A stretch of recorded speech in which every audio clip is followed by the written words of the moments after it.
Well, Randy McKee here with Soccer 605. I'm here with Dick Kaiser, the athletic director at South Dakota School of Mines, and we got some really exciting news here recently.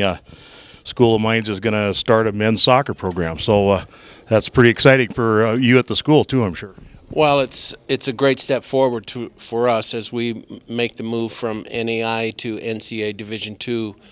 This just was a natural.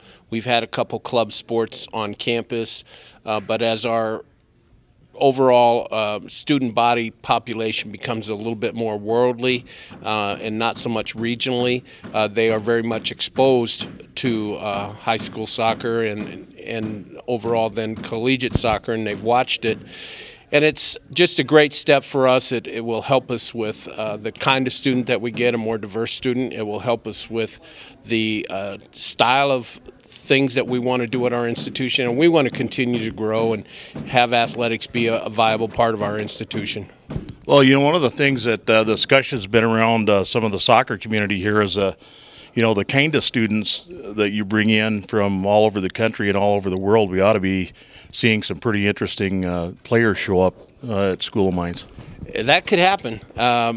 We've in the past 2 years that I've been here as the athletic director, we have both a international soccer club and we have a regular soccer club, and then we have a club team. So we have about 3 groups, and they all get together, and as we recruit on a big nationwide basis for all of our sports, and then obviously diversify and go out into other areas outside of the country, that should attract and provide opportunities for those kind of students to become involved in an intercollegiate soccer program.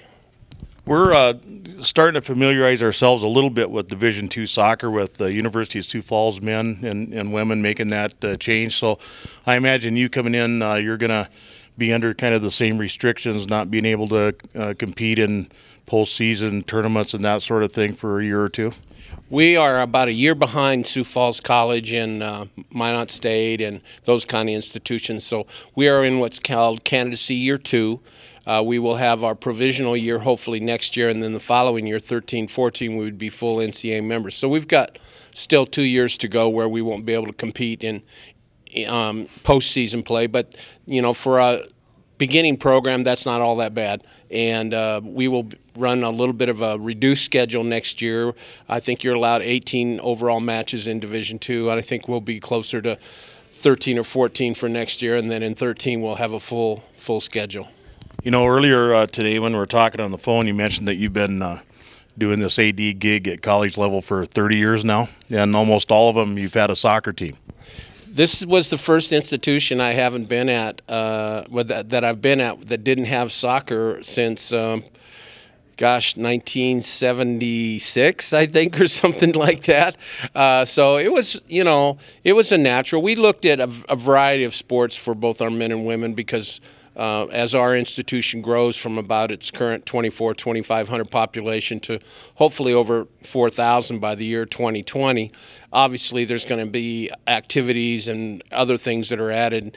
And soccer for us was just the right pick, the right sport for us.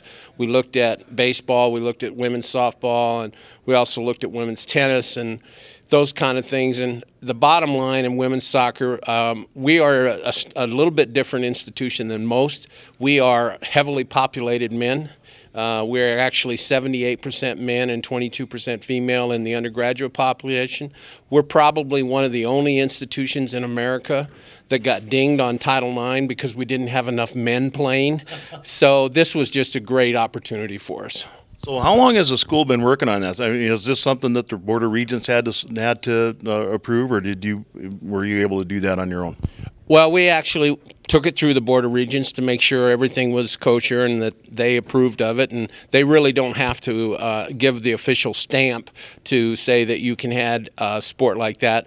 But we wanted to make sure they were on the in the circle as it began, and Dr. Wharton and I have been talking about it for probably 2.5 years, and we had a big administrative meeting about a month ago, and we just said, okay, what kind of things can we do to enhance our school? We have a quality called continuous quality improvement. It'll improve our school enrollment, diversify, and Dr. Wharton looked at me, and I shook my head, and he said, okay, might be time to add a sport, and soccer was the one. Well, that's fantastic news. You know, one thing that, of course, the whole town's a buzz about it, but, you know, one thing they're starting to talk about, and as you well know, one of the driving forces behind any team is the coaching staff. So have you started reaching out into the national community for applications? We actually, that had to go through the Board of Regents and get a approval for a position. And in all things, it takes a little bit longer than you wish it would. But we got official approval to advertise on Friday. And so the advertisement for the coaching position will go out on Monday, and we'll begin to take applications and look for resumes and things like that. And then the following fall of 2012, and sometime around, we will begin to advertise for an assistant coach. And so we will have a head coach and assistant coach for a young team, which we're excited about. Fantastic. Well, you know, we're seeing more and more South Dakota players able to compete at that collegiate level, both locally and regionally, and it looks like you're going to have a pretty good pool of players initially, at least, to start putting that team together. Well, I got to be honest with you.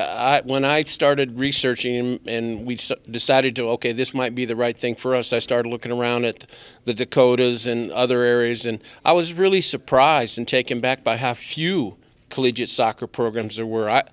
I would have guessed a lot of money that you know, University of North Dakota State, SDSU, USD, they would all have soccer. No way. So as you look at the Dakotas, you're really only talking about Sioux Falls, Dakota Wesleyan, and us now. And, you know, there are enough quality players in South Dakota that will have an opportunity now, because in the past you can only have so many people on teams, and probably some kids got left out or didn't opt to do that. And, you know, we have a very stringent, tough major. I mean, you're going to be an engineer, a scientist, or a mathematician if you come to our school. But overall, soccer players are usually very good students and high-quality students, so we're hoping that will attract that level of student that maybe didn't have a choice before. Well, and I'll tell you, from my perspective, with the kind of national reputation School of Mines has for turning out great graduates, and you've been able to attract a lot of good athletes there, and I think soccer is such a fantastic fit, not only locally but nationally. Well, no question, nationally. I mean, you mentioned earlier about international students that we get. You know, soccer is the #1 sport in the world. It's just not the #1 sport in South Dakota. But with the bottom line, as we add more institutions and more institutions make decisions, hopefully that will become natural for us. It'd be pretty easy, quite frankly, if we've got an interested student that wants the engineering science, to tell them, well, oh, by the way, after you finish your 4 years at South Dakota School of Mines, you've played 4 years, you'll probably get a job around $60,000 to $65,000 starting first year. That's not a bad thing. That's a pretty good deal. That's why so many of those guys are walking around wearing shades up there, right? Because their future's so bright. That and oh, that was a good one. That and you know, the kind and quality of student that usually makes up a soccer player, or they're very sharp, they're analytical, and you know, soccer starts out as a everybody sport, and then it matriculates into usually a higher income, middle income type sport type situation. So we're going to have some students that are going to be really smart and really sharp and want to continue their soccer program. We're going to start it out as a non-scholarship program because it's new. We got to work it into the process, but within a very short period of time, we'll begin to develop athletic scholarships and hopefully be able to attract better and more players. But right now, you know, bottom line is we're excited about it.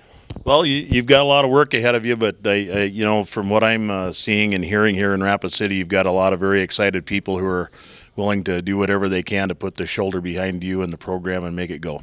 We would have never pulled the trigger if I hadn't received the support from the various local soccer associations in Rushmore and Rapid City Youth and all of those areas. If they weren't behind it, we couldn't have done this. And they obviously were wholeheartedly in favor of it and made it very known that they will support us. And because of that, it made the decision real easy. Well, one thing, Dick, you can always do is count on support from Soccer 605 too. We just love the idea that you folks are doing that there, and like I said, there's a lot of work to do, but we really look forward to keeping track of you and the program as you go down the road here and put that thing together. And anything we can do to get the word out, you please let us know. Well, we'll be the only hard rocker soccer program in the United States, so that won't be hard to remember, too hard to forget. And we'll get after it, and our kids will be excited. We've already started to put a schedule together. I've got about 8 or 9 contests already, and I got some promises on some others. So we'll be, representative. It's always hard to get home games your first year, but we've got a couple schools that have committed to come in and play kind of a little bit of a classic on a weekend. If we can get another one of those, we'll be excited about it. Well, fantastic. Dick, thank you so much for coming in this afternoon and spending a little bit of time and getting us up to speed on that. And best of success to you and Hard Rocker Soccer. I love that, and I love that moniker. You bet. Grubby kicking a soccer ball on the front page of the paper wasn't a bad thing today. Well, thanks again, Dick. Best of luck to you. Thank you very much.